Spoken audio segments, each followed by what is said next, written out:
Greetings, my movie ghouls. Welcome back to our Halloween countdown, 31 Days of Horror.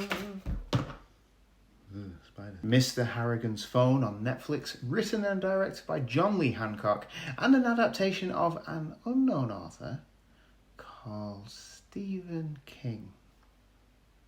Yes, this again wasn't my fault. We watched this film, and then I realised at the end it was an adaptation of a Stephen King story. So I suppose I should just rename this Halloween countdown to Stephen King's Halloween Countdown.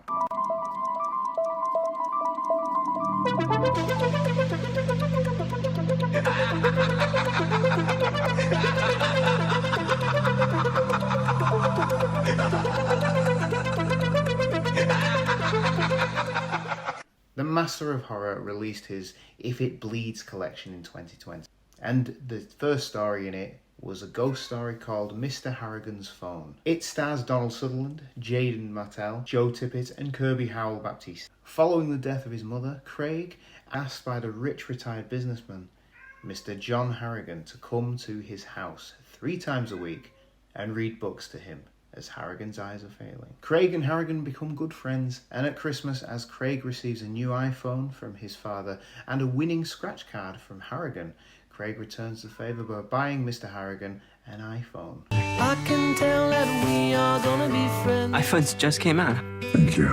With some extremely blunt commentary about our dependence on mobile phones that is fairly dated, almost as dated as the technology on show in this film, but the film is set in the early 2000s. It likes to jump from being an advert for the iPhone to a lecture about how technology we own owns us.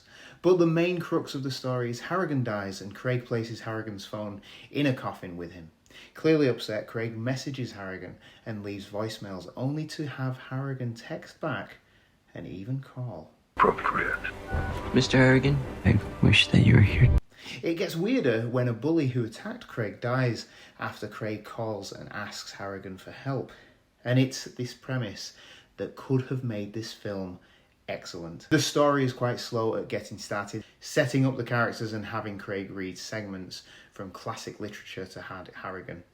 But when the ghostly happenings begin, it's quite few and far between. It's not bad by any extent, it's just extremely slow.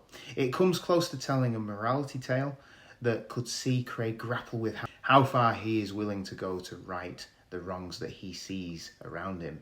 Craig takes this opportunity to twice right these wrongs, and both times it seems to be due to him confiding in Harrigan's phone. I'll be honest, I didn't mind Mr. Harrigan's Phone, but I can see that there is a lot that could have been done to tell a greater story. The main problem with it is it's a bit of a slog.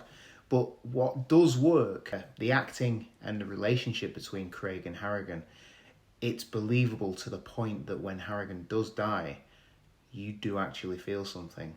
I'd argue that if this had gone to a different, more eager director, it could have been a better film. Its themes and concept could have been expanded. Maybe have Craig be tempted more by the power that he is wielding.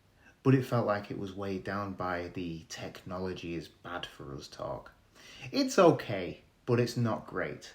Watch it, see what you think, but I'm going to give it 2 pumpkins out of 5.